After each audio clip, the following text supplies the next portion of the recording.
Hello hi, నేను మీ తిరుమల అండి. ఇవాళ ఒక హెల్దీ అయిన టేస్టీ అయిన లడ్డుతో మీ ముందుకు వచ్చేసానండి. ఏంటబ్బా లడ్డు అనుకుంటున్నారా? కొబ్బరి బెల్లంతో చేసిన లడ్డు అండి.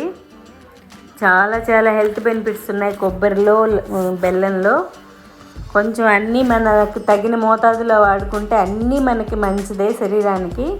ఫస్ట్ ఈ లడ్డు ఎలా తయారు చేసుకుందామో చూద్దాము. ఈ లడ్డు ఫస్ట్ పచ్చి కొబ్బరిని తురుముకుంటే చాలా బాగుంటుంది. గ్యాస్ ప్రాబ్లం అలా ఉంటుంది అనుకునే వాళ్ళు కొబ్బరి వాడుకోవడానికి ఒక చిన్న టిప్ చెప్తానండి నేను. ఆ బ్లాక్ ఉంటుంది కదా, అదంతా తీసేయండి కొబ్బరి పైన.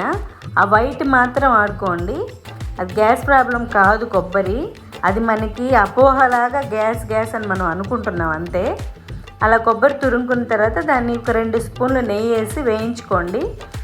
అది నేను ఒక కప్పు కొబ్బరి తీసుకున్నానండి. దీనికి ఒక 3/4 కప్పు బెల్లం సరిపోతుంది. ఒక ఫుల్ కప్పు కొబ్బరి తురుము తీసుకున్న తర్వాత 3/4 కప్పు కొబ్బరి తీసుకొని ఇవి 2 స్పూన్లు వేసుకొని వేయించుకోవాలి. కొంచెం వేగితే చాలు. ఈ బెల్లం ఎత్తే అందులో వేసేస్తాము.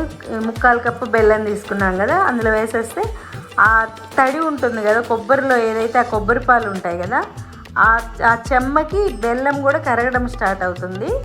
కరిగిన తర్వాత అది బాగా మెల్ట్ అవుతూ ఒక పాకంలాగా రావాలన్నమాట.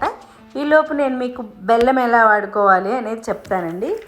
బెల్లం చాలా మంచిది, తినొచ్చు అంటారు. కానీ బెల్లం అయినా చక్కెర అయినా ఏదైనా ఒకటేనండి. ఇప్పుడుండే పరిస్థితిలో ఏదైనా మితంగానే వాడుకోవాలి మనం.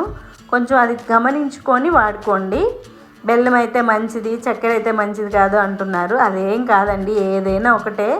బెల్లం కూడా సేమ్ షుగర్ లాగే, అది కూడా బెల్లం కూడా తగ్గించే వాడుకోవాలి. లిమిట్గా తీసుకుంటే ఏదైనా మన శరీరానికి మంచే చేస్తుంది. ఇంకా కొబ్బరి గురించి అంటారు, అసలు అమోఘం, చెప్పాల్సిన ఎన్నో ఉన్నాయి దాని గురించి. కొబ్బరి మనం ఎంత వాడుకుంటే అంత మన స్కిన్ గ్లో వస్తుంది, మనకి గ్యాస్ ప్రాబ్లమ్స్ ఏం రావు. ఆ పైన ఉంటుంది కదా బ్లాక్ లేయర్, అది తీసేసి వాడుకుంటే చాలా మంచిది. కొబ్బరి పాలు కొన్ని వంటల్లో చేసుకున్నాం అనుకోండి, అద్భుతంగా ఉంటుంది. మన నెక్స్ట్ వీడియోస్లో మీకు దాని గురించి చెప్తాను నేను. చాలా మంచిదండి కొబ్బరి మాత్రం వాడుకోండి. కొబ్బరి చట్నీలు ఇవన్నీ చేసుకొని రోజు మన హెల్త్ బెనిఫిట్స్ చాలా ఉన్నాయండి. అది ఇప్పుడు మనం మళ్ళీ మన రెసిపీలోకి వచ్చేద్దాం. బెల్లం వేసాం కదా, బాగా దగ్గరకు వచ్చేసింది చూడండి.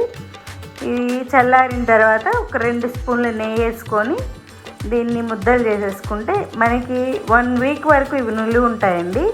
పిల్లలకి రోజు ఒక లడ్డు ఇచ్చారనుకోండి, ఇవి చాలా హెల్త్ బెనిఫిట్స్ ఉన్నాయి వీటిల్లో. తప్పకుండా ట్రై చేయండి. వీటిల్లో ఇంకా చాలా చాలా మిక్స్ చేసుకోవచ్చు. అవి నేను నెక్స్ట్ వీడియోస్లో చెప్తాను. తప్పకుండా ట్రై చేయండి. ఎలా వచ్చిందో నాకు కామెంట్ పెట్టండి.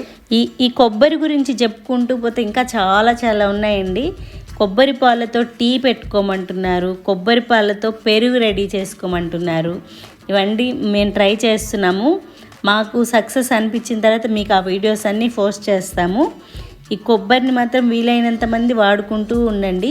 నా ఛానల్ని ఎవరైనా సబ్స్క్రైబ్ చేసుకోకపోతే చేసుకోండి. ఇలాంటి రెసిపీస్ అన్నీ మిస్ అవుతారు. అథెంటిక్ రెసిపీస్ అన్నీ వస్తూనే ఉంటాయి. Thank you.